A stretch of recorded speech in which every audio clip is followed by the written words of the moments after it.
Hora H do Agro, com Kellen Severo. Oferecimento Ihara. Olá, sejam bem-vindos ao Hora H do Agro, um programa onde discutimos e analisamos os temas que mais importam para o agronegócio brasileiro. Semana é marcada por manifestações no Brasil. Caminhoneiros e apoiadores do presidente Jair Bolsonaro fazem bloqueios em rodovias de diversas regiões do país após o resultado da eleição apontar vitória de Lula. Vice-presidente eleito, Geraldo Alckmin, dá início ao processo de transição de governo e prepara escolha do ministro da Agricultura.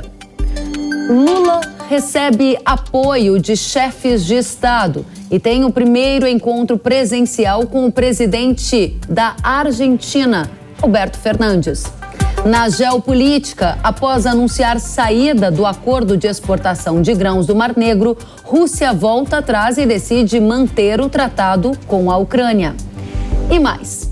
Conferência das Nações Unidas sobre Mudanças Climáticas começa na próxima semana no Egito. Vamos entender o que estará em jogo para o agro na COP27. Tudo isso e muito mais no Hora H do Agro, que já está no ar. A semana foi marcada por manifestações, por diversas manifestações e protestos em partes do país, incluindo importantes cidades polo do agronegócio. Apoiadores do presidente Jair Bolsonaro se manifestaram em rodovias. Eles estavam descontentes com a vitória do PT, que teve 50,1% dos votos Lula contra 49,1% dos votos a favor de Bolsonaro. A Polícia Rodoviária Federal chegou a relatar mais de 200 pontos de bloqueio em estradas do país. No primeiro pronunciamento de Bolsonaro após o resultado do segundo turno, o presidente afirmou que as manifestações pacíficas são bem-vindas, mas que não há apoio a manifestações que limitam o direito de ir e vir. No feriado, um dia após a fala de Bolsonaro, milhares de pessoas se reuniram novamente no Rio de Janeiro, em Brasília e em outras regiões do país. No grupo, alguns pediam por intervenção federal. Até amanhã da sexta-feira, a Polícia Rodoviária Federal indicava que todas as rodovias federais estavam livres de bloqueios totais e 15 apresentavam interdições parciais no país, com o maior número delas em Mato Grosso, no centro-oeste do país. Durante a semana, foi dado início à transição de governo. A gente vai analisar o resultado da eleição e, passo a passo, falar de política externa e de tudo o que há pela frente. Novos ministros da Agricultura, o que é desafio para o agronegócio brasileiro, o que é oportunidade nesta nova era que terá o PT na liderança do país. Para esta conversa, a gente convidou Tiago Aragão, que é diretor de estratégia da Arco Advice. Tiago, seja muito bem-vindo mais uma vez ao Hora H do Agro. Um grande prazer estar aqui contigo, Kellen. Obrigada. Recebemos também Roberto Rodrigues, que é coordenador do Centro de Agronegócio da FGV e ex-ministro da Agricultura no primeiro governo Lula. Professor Roberto, uma satisfação revê-lo no Hora H do Agro. Seja bem-vindo. Satisfação. Muito obrigado. Obrigada a você. Tiago, começo com uma pergunta a ti. Qual a sua avaliação sobre as manifestações após o resultado eleitoral? Eu vi que no jornal aí nos Estados Unidos, onde você fica, o The Wall Street Journal, publicou um artigo dizendo, inclusive, que essa indignação vista nas ruas tem a ver com a intervenção do judiciário pendendo por um lado na eleição do Brasil. Como você analisa o que está acontecendo? Você concorda com o editorial desse jornal? Olha, eu acho que é natural que as pessoas fiquem indignadas se o resultado que elas desejavam acaba não acontecendo. Agora, a forma de expressar essa indignação, que ela precisa ser bem cuidadosa e precisa ser bem feita. Quando você acaba ferindo alguns direitos básicos, principalmente o de ir e vir, a própria manifestação ela perde o sentido, perde a relevância e acaba perdendo grande parte da mensagem que quer passar. Se você quer passar uma mensagem em cima da insatisfação que está sentindo, você não tenta fazer isso gerando um problema que a sua mensagem acaba sendo sufocada. A insatisfação, ela é normal. Agora, a interpretação, se houve um judiciário para um lado apoiando ou para o outro, isso também está nos olhos de quem interpreta e de quem vê. É natural que, se fosse ao contrário, a gente também teria algumas narrativas de vantagem oferecida para um lado ou para o outro.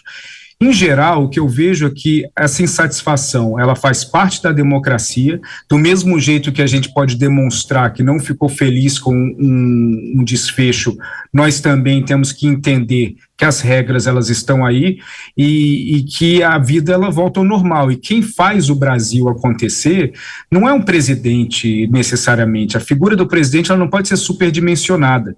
Eu sempre digo que o voto num parlamentar é muito mais importante do que um voto para um presidente, porque o que acontece no Brasil e as decisões que são tomadas na prática, que afetam a vida das pessoas, elas ocorrem no Congresso.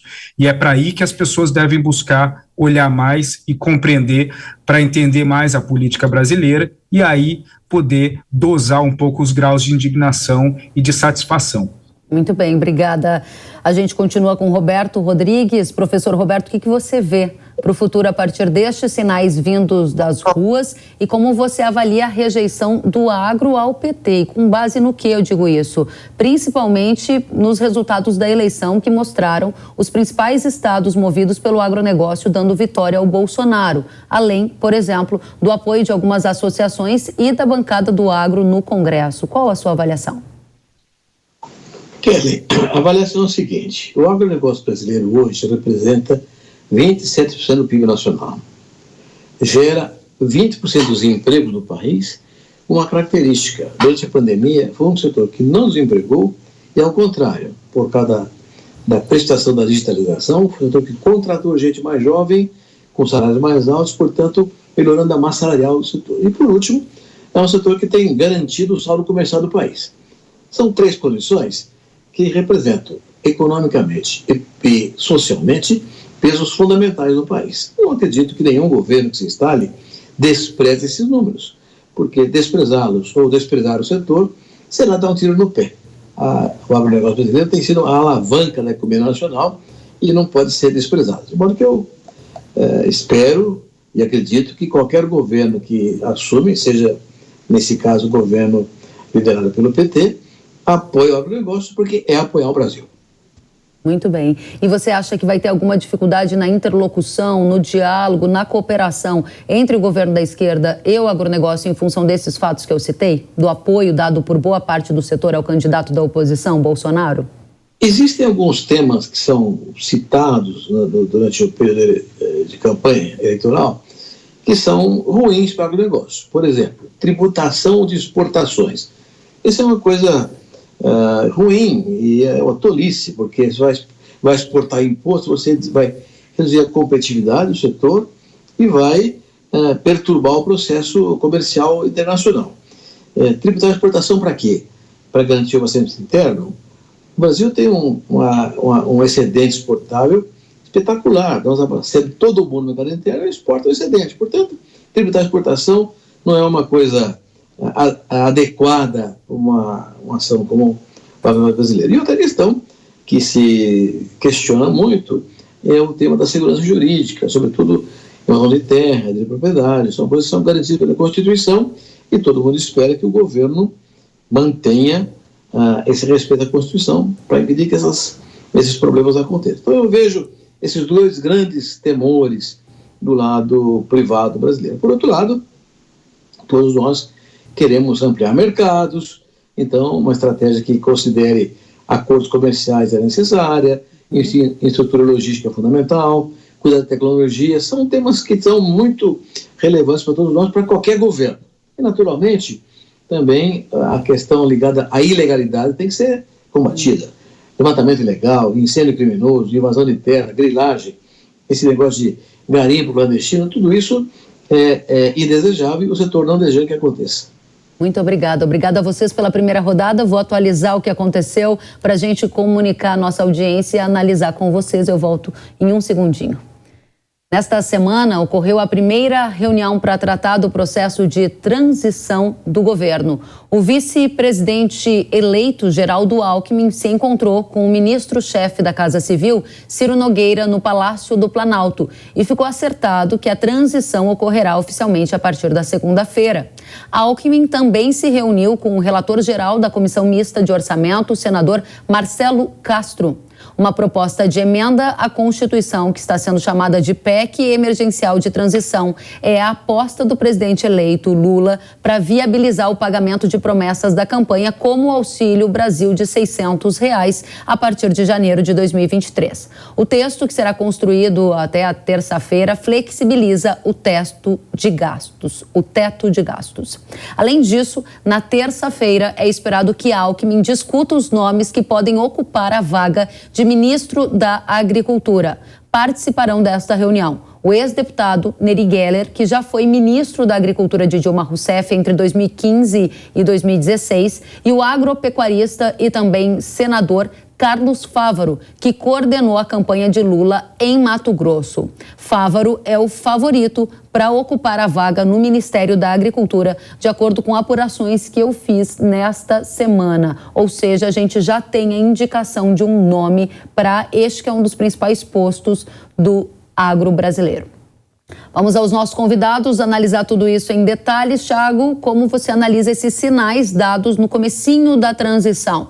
Riscos para o teto de gastos, você acredita que sim, existem? De qual maneira isso impactará na perspectiva econômica? E nomes para a agricultura. Eu citei Carlos Fávaro, quero saber se você está alinhado ou se há algum outro nome no seu radar para a gente apresentar o nosso setor. Estou alinhado com o nome do Carlos Fávaro, ele é de fato o favorito, a sua apuração está correta. Obviamente outros nomes podem estar sendo tratados, mas até o momento não existe nenhuma rejeição forte de dentro do partido, entre aliados, em relação ao nome de Carlos Fávaro, que eu acho que é um nome preparadíssimo para essa função. Em relação aos desafios que o governo vai enfrentar, o teto de gastos é um deles, até porque a própria noção da manutenção do teto de gastos era algo que já vinha sendo questionado tanto pelo governo que está se formando do PT, mas também pelo governo do Bolsonaro, com o próprio Paulo Guedes questionando a forma como o teto de gastos ela foi desenhado. No ano de 2022, o teto de gastos, por conta de auxílios e algumas medidas emergenciais, acabou sendo estourado na casa dos 200 bi, e que é algo também esperado a partir do ano que vem, por conta das promessas de auxílio e de crescimento desses próprios auxílios que o governo já vem colocando agora durante a campanha. A tendência é que o teto de gastos não vai ser igual o que existe, vai ter uma manutenção, vai ter uma mudança, uma flexibilidade maior. A flexibilidade principal para que o presidente ele possa tomar decisões com mais facilidade e com mais flexibilidade do Congresso para furar esse teto, e a própria nova flexibilidade que seria colocado facilitaria a compreensão do investidor externo para que ele não interprete cada quebra ou cada gasto um pouco acima do previsto em relação ao teto de gastos como um sinal trágico de que a economia pode estar indo num caminho sem volta. Então, principalmente, o foco do novo teto de gastos que seria construído seria para dar segurança ao investidor e, ao mesmo tempo, dar flexibilidade ao governo para gastar quando necessário. Agora, obviamente, isso gera vários tipos de perguntas em relação à responsabilidade do governo de como usar esse novo teto de gastos, porque sem responsabilidade, flexibilidade nenhuma faz sentido. O gasto fiscal, se ele for exagerado e muito além para satisfazer principalmente medidas populistas, isso acaba sendo uma péssima ideia que pode dar a ilusão de vantagem a curto prazo, mas deixa uma herança ruim a médio prazo, inclusive para o próprio governo que as aplica. Muito bem, gostaria de ouvir a sua avaliação, professor Roberto Rodrigues, inclusive porque nessa semana a gente já viu algumas indicações do governo eleito da criação de novos ministérios. Vai ter até um Ministério dos Povos Originários e outros também podem ser criados. Houve um questionamento da nossa audiência sobre efeitos disso no inchaço da máquina pública, perda de confiança do investidor estrangeiro, essa questão da flexibilização do teto, e claro que a nossa audiência quer saber as suas avaliações sobre os nomes que estão na mesa para ocupar a cadeira que já foi sua um dia, que é de ministro da Agricultura. O nome do Carlos Fávaro é um nome interessante, porque ele tem uma característica boa para o agronegócio brasileiro. Ele é dublê de político e liderança rural. O Fávaro foi presidente da ProSoja, então ele conhece a liderança rural, conhece a atividade produtiva, é produtor rural, então ele tem esse lado, digamos, técnico e de liderança privada muito importante para o Ministério da Agricultura. E sendo um parlamentar, ele soma também na outra posição, mas que tem realmente características relevantes para o cargo. Veja o sucesso da Maria Tereza Cristina. A Tereza Cristina é uma figura única. Ela era engenheira agrônoma, então conhecia tecnologia. Produtora rural, conhecia o setor. Foi secretário de Estado do Mato Grosso do Sul, conhecia a máquina pública. Foi parlamentar, da frente parlamentar, que é uma área bastante liderança masculina, e foi presidente da frente. Então ela reunia um conjunto de condições únicas para ser ministra da Agricultura e foi um sucesso como tal. O Fávaro tem boas características semelhantes a essa e pode ser um nome interessante, sobretudo no maior estado produtor do Brasil. Então, é um nome que eu acredito que o setor aceite bem. Muito bem. Em relação ao aumento do número de ministérios e essa questão que eu mencionei da criação proposta pelo governo Lula de um ministério para povos originários, tem muita gente questionando que impacto isso vai ter em temas que remetem à segurança jurídica, relação no uso da terra entre agricultores, questões indígenas. A gente tem um marco temporal para ser discutido no STF. Você vê isso com preocupação, professor? Olha, Kelly, eu acho que a pulverização de ministérios é sempre uma questão problemática. Se aumenta custos,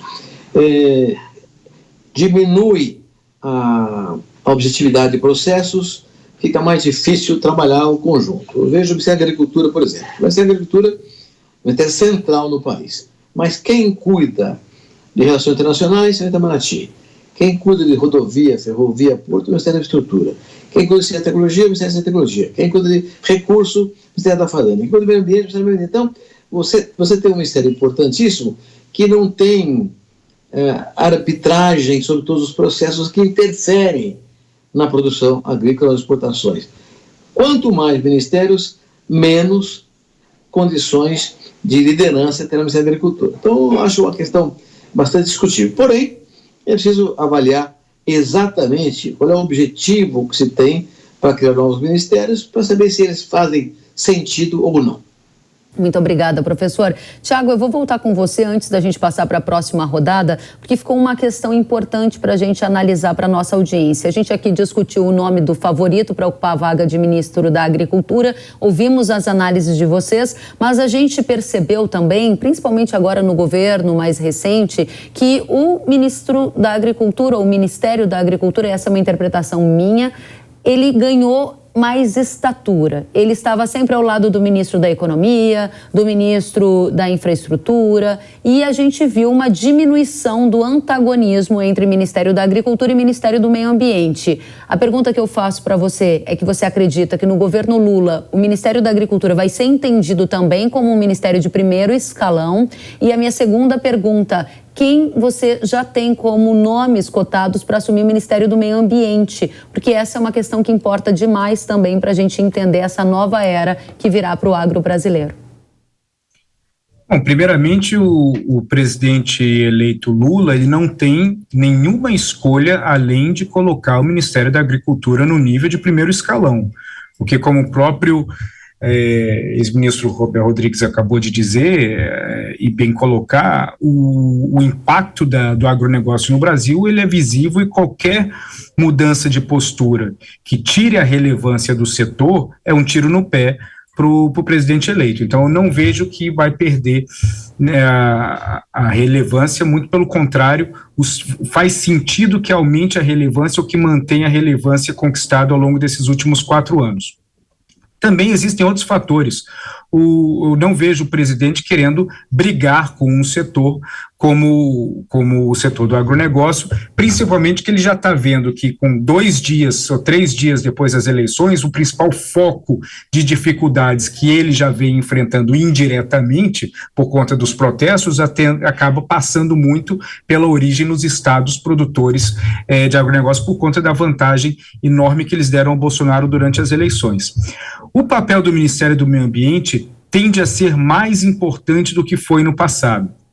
Como nós falávamos anteriormente, a política externa ambiental, ela acaba ganhando uma preponderância muito grande por conta das tendências que existem hoje no mundo e das expectativas em relação a crédito de carbono, agricultura sustentável, energia limpa, etc. O papel da política externa ambiental não é necessariamente de discutir somente temas ambientais, mas também de abrir porta para temas não ambientais que acabam impactando direto e indiretamente a agricultura.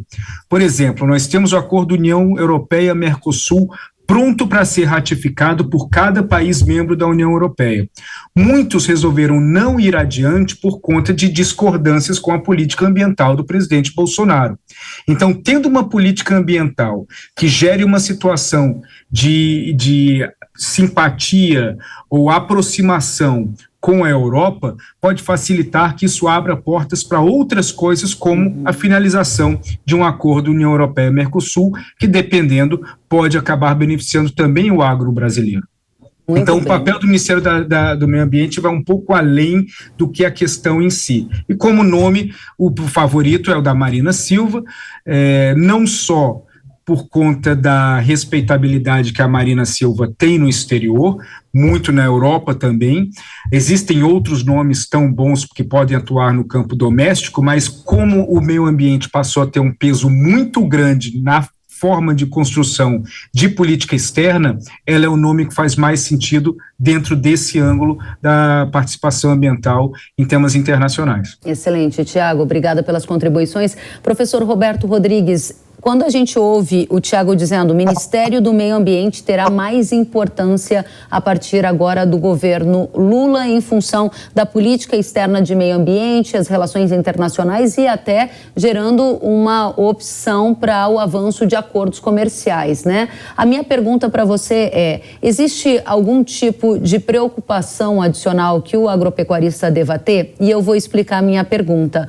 Um dos pontos que eu ouço muito de agricultores era que no passado eles criticavam a chamada indústria da multa, que eram algumas dificuldades que eles tinham de avançar com produção em função de obstáculos vindos de alguns órgãos reguladores. E esse foi um ponto mencionado por eles. O segundo, o que eles chamam de quem vai pagar o custo da agenda verde. A gente está vendo, por exemplo, na Nova Zelândia, o governo está com uma consulta pública aberta porque ele quer criar uma taxa agrícola para que os agropecuaristas paguem pela emissão de gases que os animais criados dentro de fazenda estão gerando. E é nesse contexto que há uma preocupação do setor agropecuário. Eu gostaria de ouvir a sua análise sobre esta nova era em que o meio ambiente terá mais importância na visão do Tiago.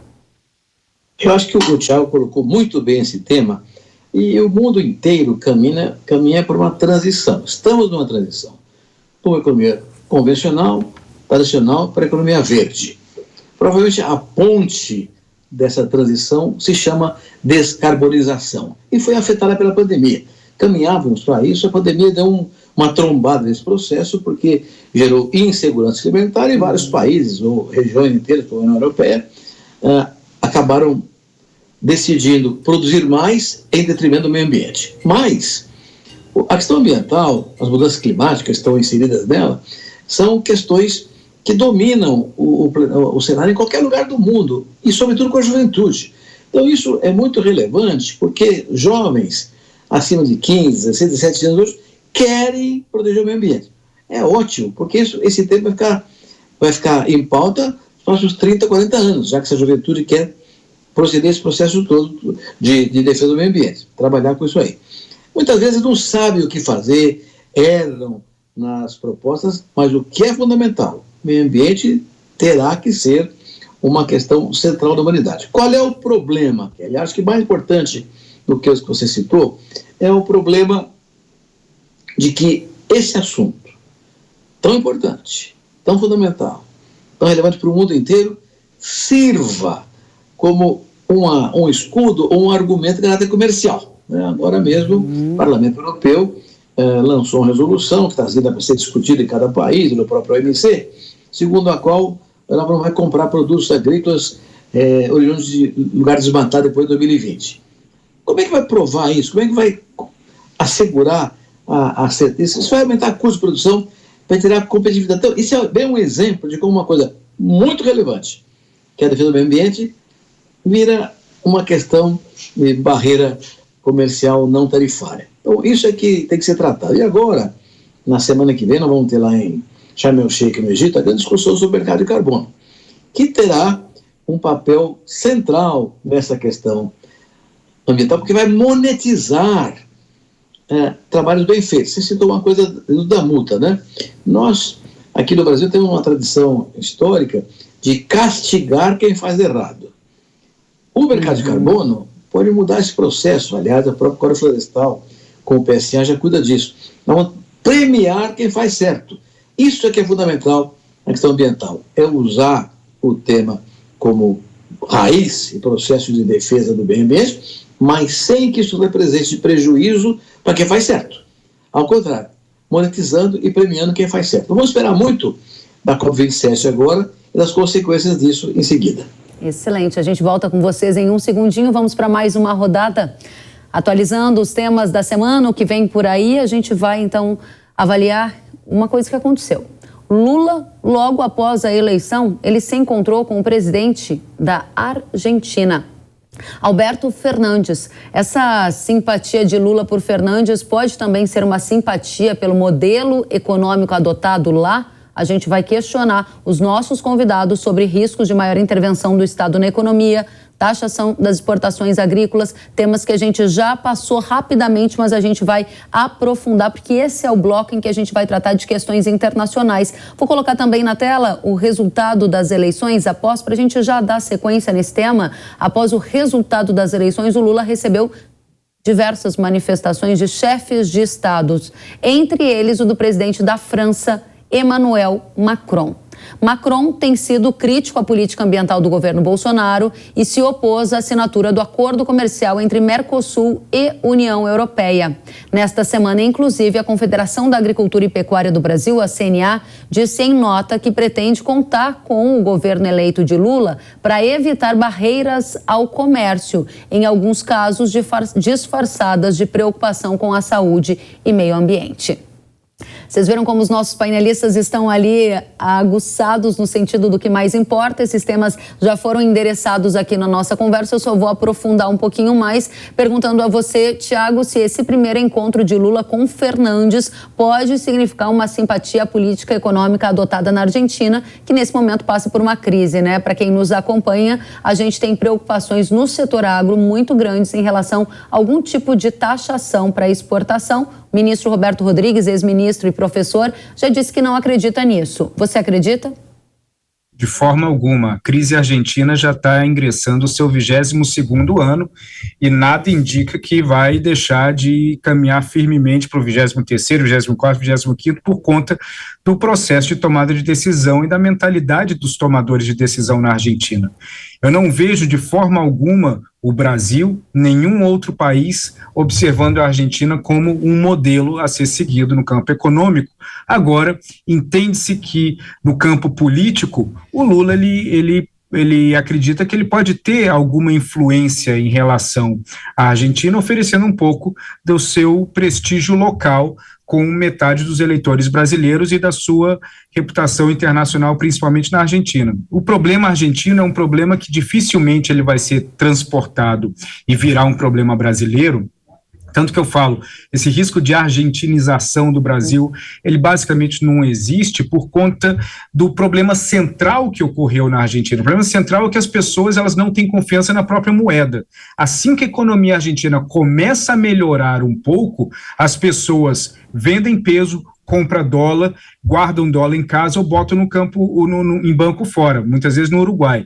Esse processo, ele acaba sendo uma profecia autorrealizável de que a economia, ela melhora e esse comportamento social leva a uma piora da economia. No Brasil, os grandes empresários, os grandes milionários, bilionários brasileiros, classe média, existe uma confiança na moeda. O dinheiro brasileiro ele é guardado no Brasil. Então, a Argentina ela não representa nenhum exemplo no campo econômico a ser seguido, apesar de que, claro, existe uma posição muito maior naqueles que representam a esquerda em qualquer país do mundo de ter um processo de envolvimento maior de intervenção ou de envolvimento maior em setores do que aqueles que representam a direita ou a centro-direita.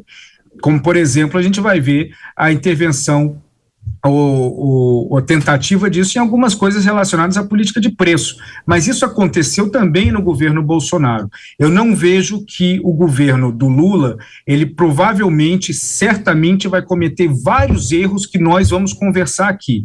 Importar o modelo argentino não será um deles. Muito bem. Só muito rapidinho, eu não posso deixar essa bola quicando. Você falou sobre congelamento de preços. Eu lembro que no plano de governo de Lula que li, ele falava em abrasileirar o preço do combustível. O professor Roberto Rodrigues lembra do que foi o impacto quando a gente teve na era do PT um congelamento de preço da gasolina e a nossa indústria do etanol foi bastante prejudicada. Esse é um risco médio ou alto na gestão Lula, na sua avaliação, Tiago?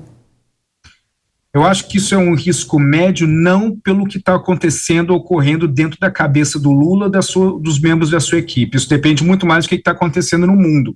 Um agravamento na guerra na Europa, um agravamento nas tensões entre Estados Unidos e China podem levar a decisões dessas mais diretas de intervenção.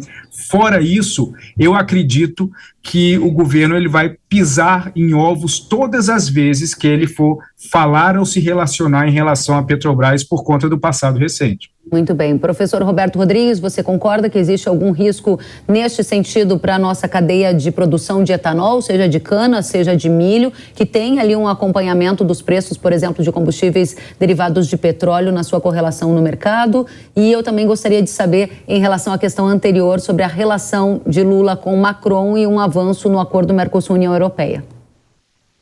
Bom, Kelly, vamos lá. Tratar dessas duas coisas de maneira bem objetiva. O presidente Lula, quando foi presidente da primeira vez, ele fez um grande apoio aos biocombustíveis. Criamos o biodiesel, andando pelo mundo inteiro vendendo etanol no Japão, na China, na Ásia, na Índia, porque ele acreditava na questão do biocombustível com o elemento favorável para a redução de emissões. Já sabemos, o álcool de cana emite só 10% de CO2, que é a gasolina limite, portanto é muito bom ambientalmente para a saúde pública também. Essa visão do Lula era clara para ele. A presidente Dilma chutou o balde, né? Era para combater a inflação, não deixava que os combustíveis subissem de preço e acabou fazendo uma verdadeira destruição da Petrobras. Comprava gasolina lá fora por um preço X, vendia aqui dentro por X menos Y.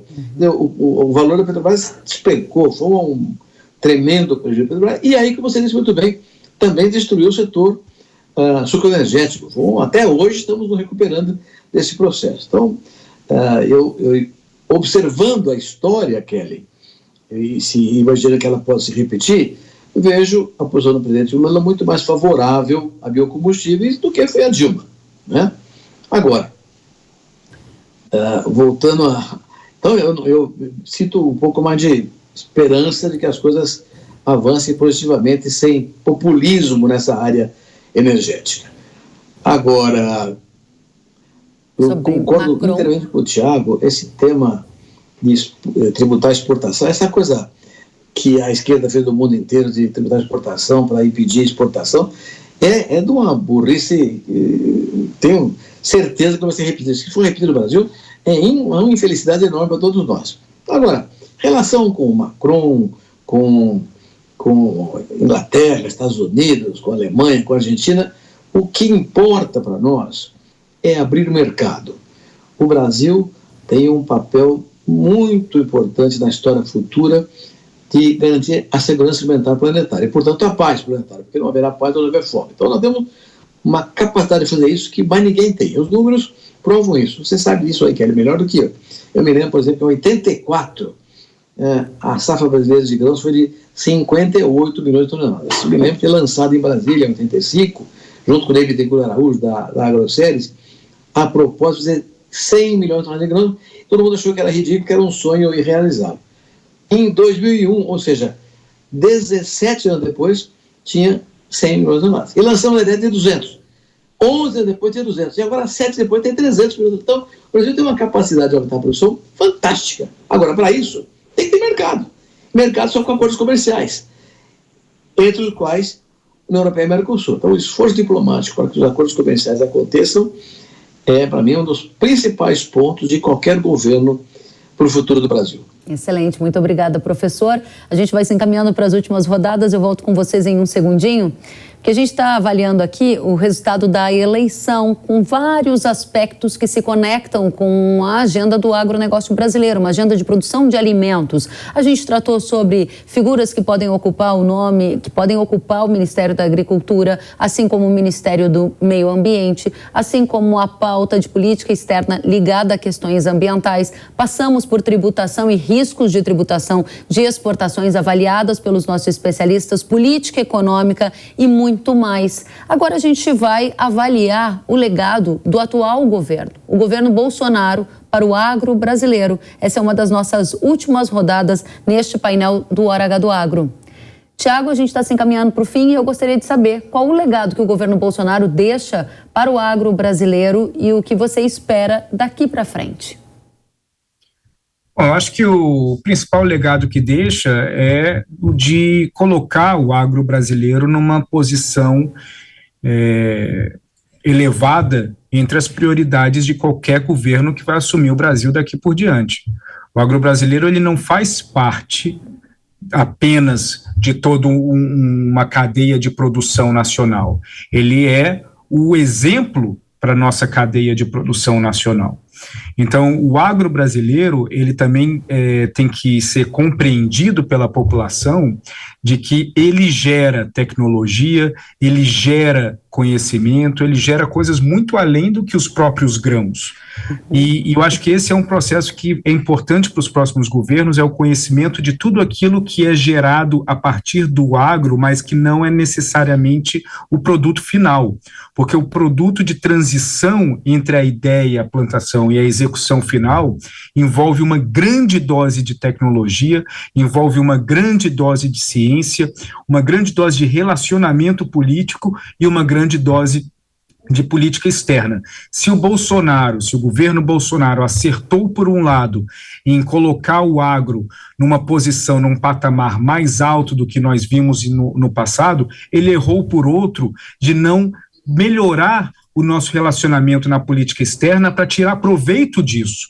O Brasil é um país que é um produtor que muitos no exterior, aqui nos Estados Unidos, chamam o Brasil de Arábia Saudita do agro, da alimentação, por conta da nossa capacidade enorme de produção. Se isso for alinhado a uma política externa sensata, a uma política externa sem paixões, que não existe espaço para paixão, quando você vai se relacionar com o comprador.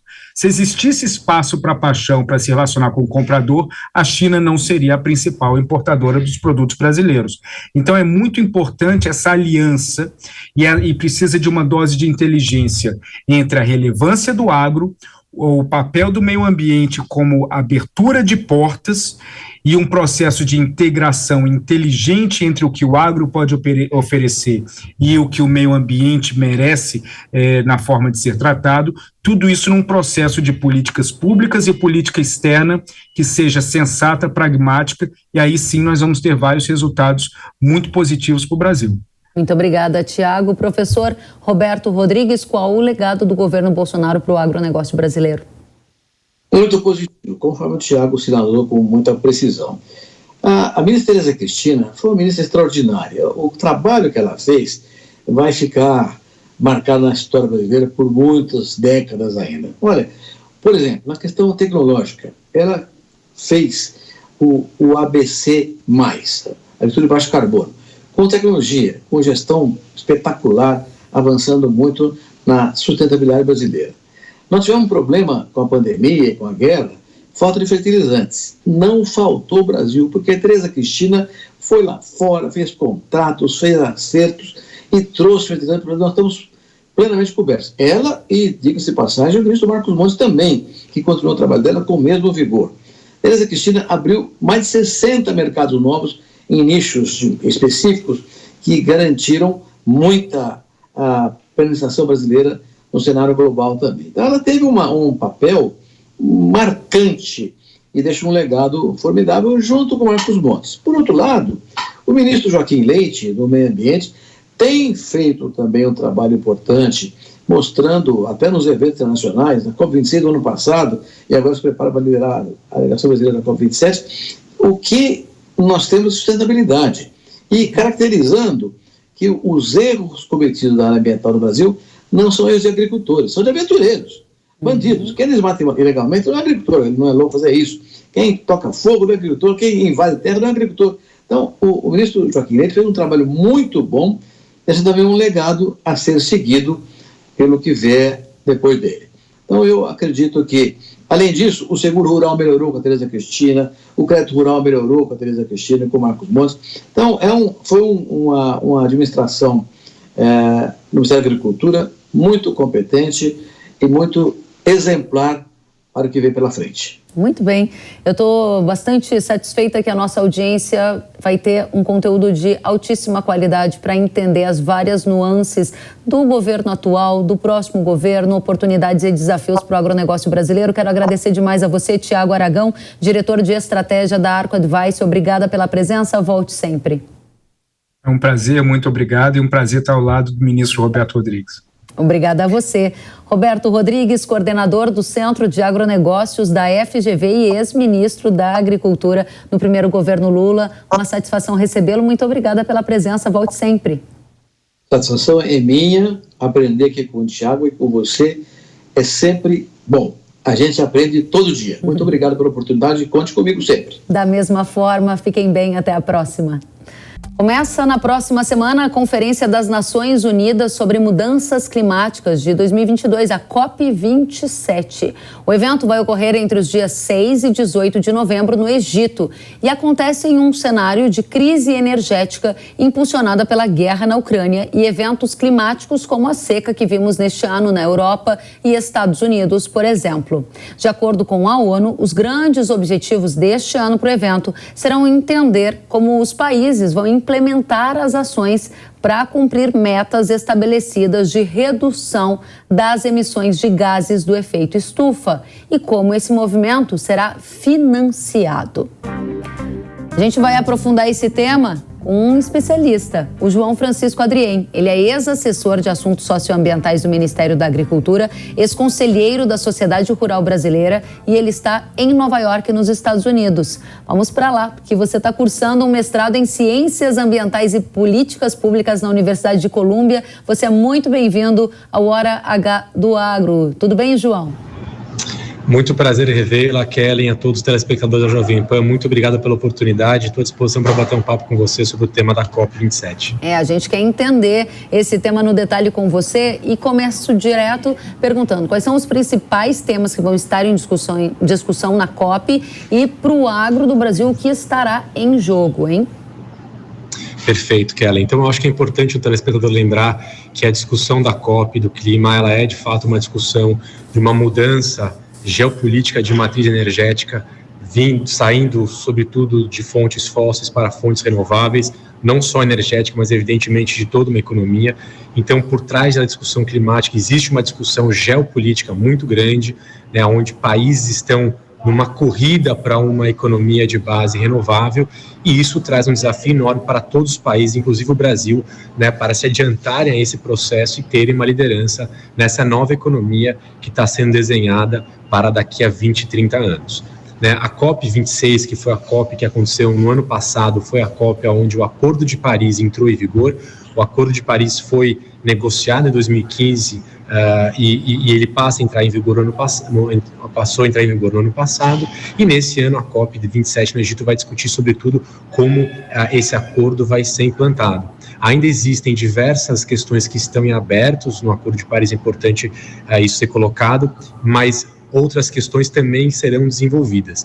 E aí, Kelly, eu acho importante o setor agro, sobretudo, tem um papel proativo, porque nesse momento da discussão, os instrumentos que tratam sobre a transparência dos inventários de emissões vai ser discutido. Então, o Brasil tem a possibilidade, junto com os outros países, de começar a discutir uma melhor forma de reportar as suas emissões de forma que garanta as suas particularidades regionais sejam reconhecidas a nível internacional. Então, os instrumentos, por exemplo, do Global Stocktake, eles vão ser muito importantes que o Brasil tenha uma proatividade em construir esse novo frame,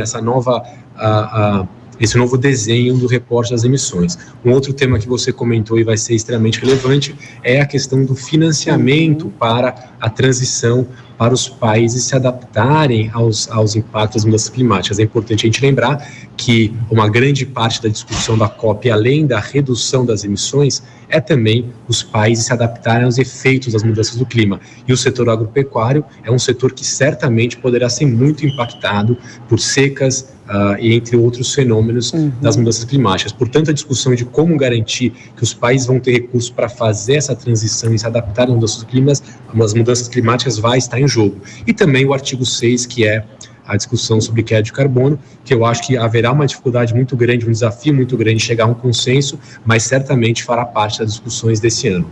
Interessante. Vamos voltar um pouquinho em vários elementos que você trouxe nessa primeira fala muito rica e para a gente ficar todos na mesma página. Você falou em transparência de inventário de emissão. Traduz isso para a nossa audiência.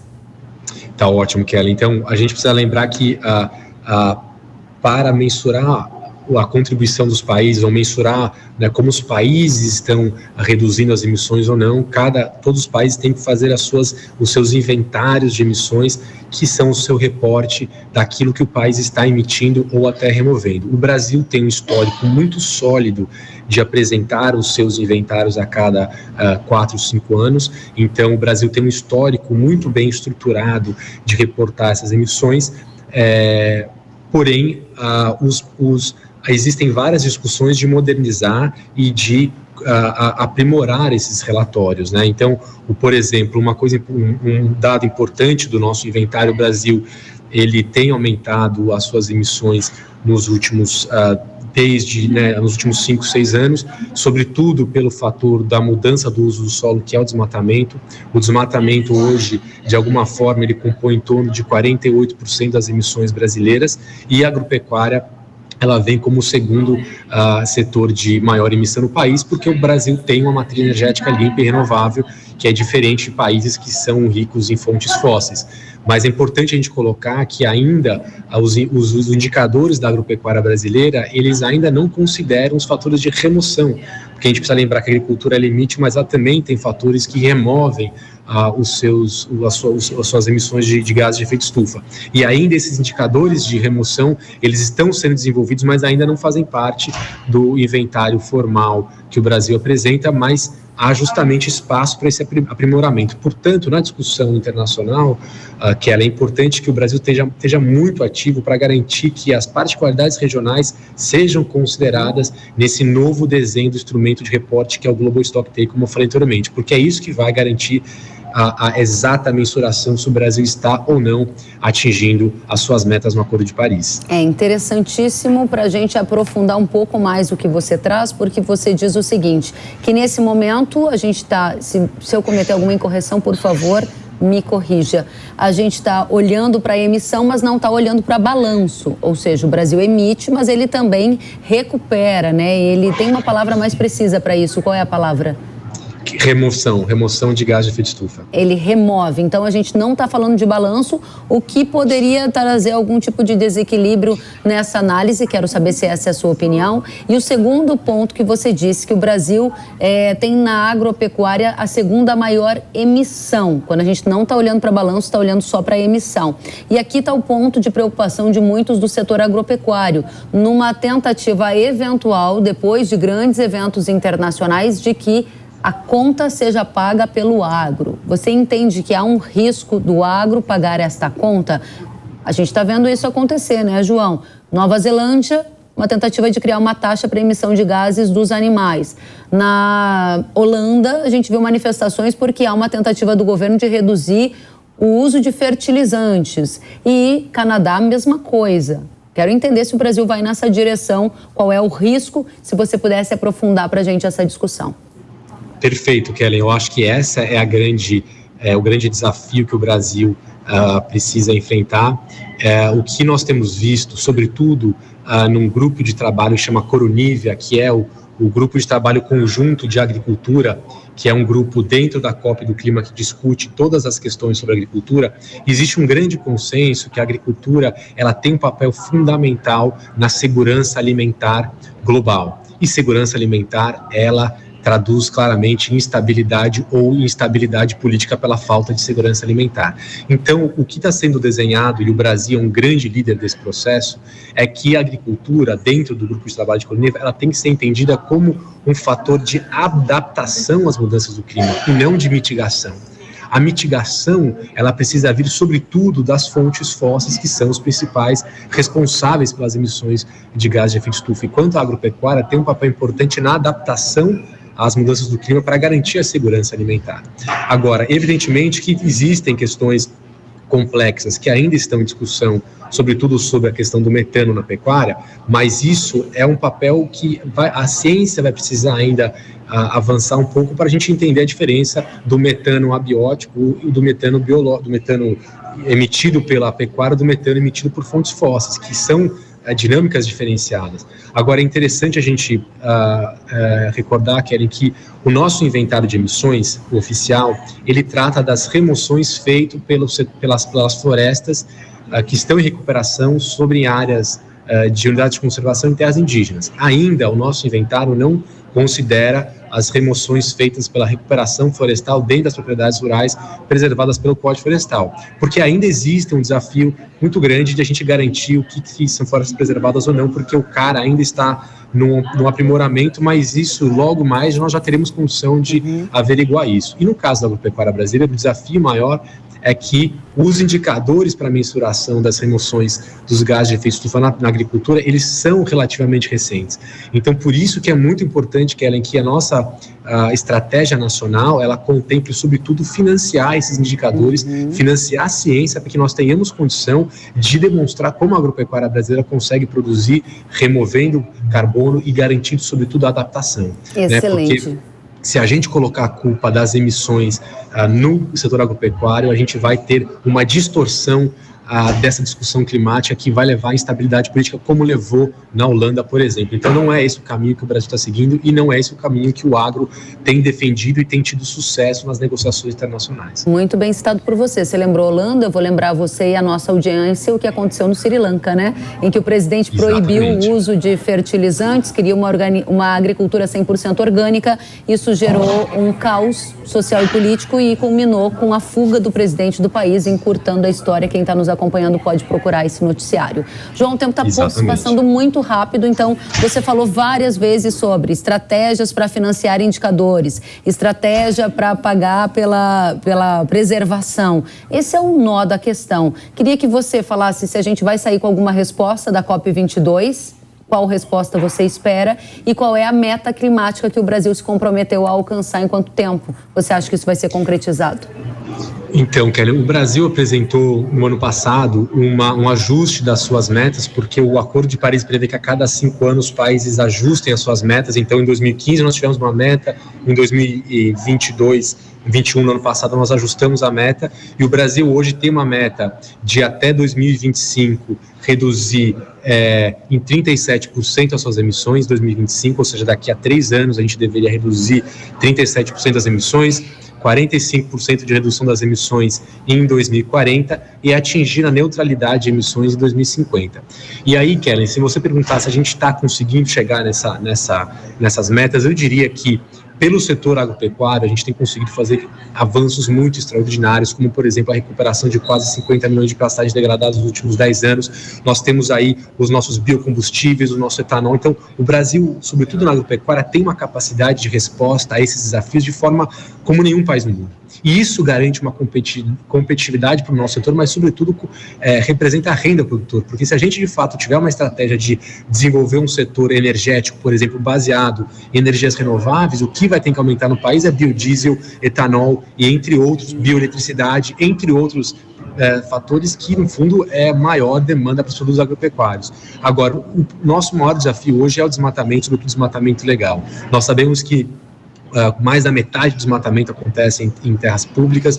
Nós sabemos que quase 98% dos desmatamentos, segundo alguns dados de instituições independentes, mostram que não teve licença, ou seja, existe um grande relacionamento com a ilegalidade e o desmatamento. Portanto, o país hoje tem um certo desafio de conseguir atingir as suas metas se não conseguir combater o desmatamento ilegal, né? E eu acho que aí nós temos um desafio que, no fundo, ao mesmo tempo que a gente gera riqueza e incentiva os produtores que se adequam ao Código Florestal, por exemplo, e preservam hoje quase 30% da vegetação nativa nas propriedades rurais, a gente precisa garantir que o combate, o comando e controle nas áreas públicas aconteça. Caso contrário, a gente pode perder a oportunidade de ser um dos maiores líderes dessa nova economia que está sendo desenhada para o futuro, e o Brasil certamente pode ser uma liderança nesse processo. João, o tempo já acabou, já recebi o sinal aqui da produção, mas eu preciso de uma resposta muito curta sua.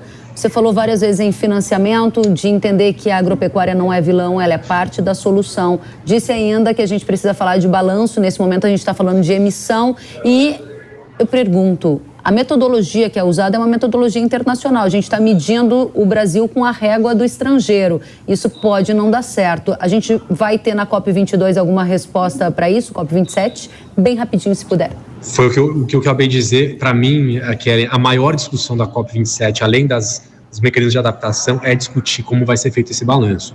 O Brasil tem total condição de influenciar o debate, mas ele precisa de ciência nacional para ter os indicadores para poder apresentar internacionalmente. Então, há uma lição de casa que a gente está fazendo, né? Nós iniciamos esse processo no governo do MCTI, no próprio mapa, mas a gente precisa consolidar isso. Então, existe uma janela de oportunidade, a gente não pode perder isso, Kellen. Excelente. João Francisco Adrien, ex-assessor de assuntos socioambientais do Ministério da Agricultura e ex-conselheiro da Sociedade Rural Brasileira, está na Universidade de Colômbia estudando o tema e trazendo atualizações para a gente. Volte sempre, foi um prazer recebê-lo na Jovem Pan News.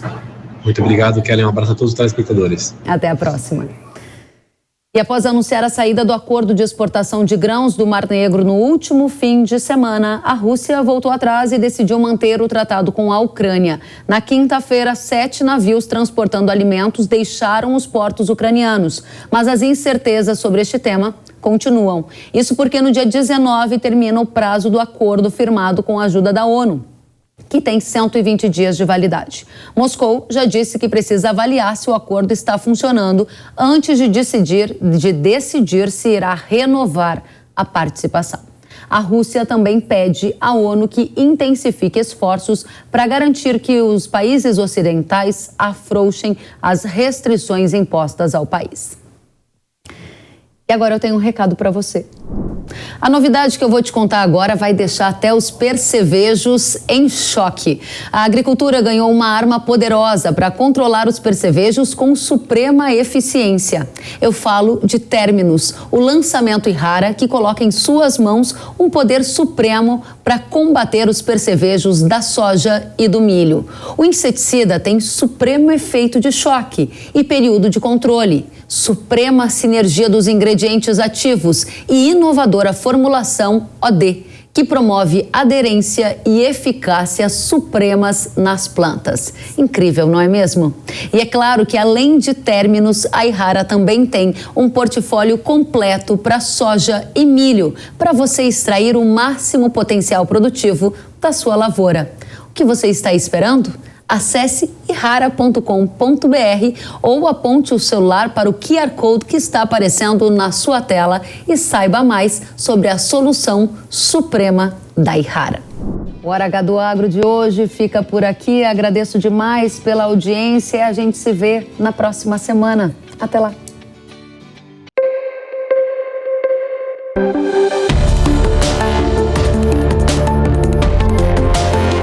Hora H do Agro, com Kellen Severo. Oferecimento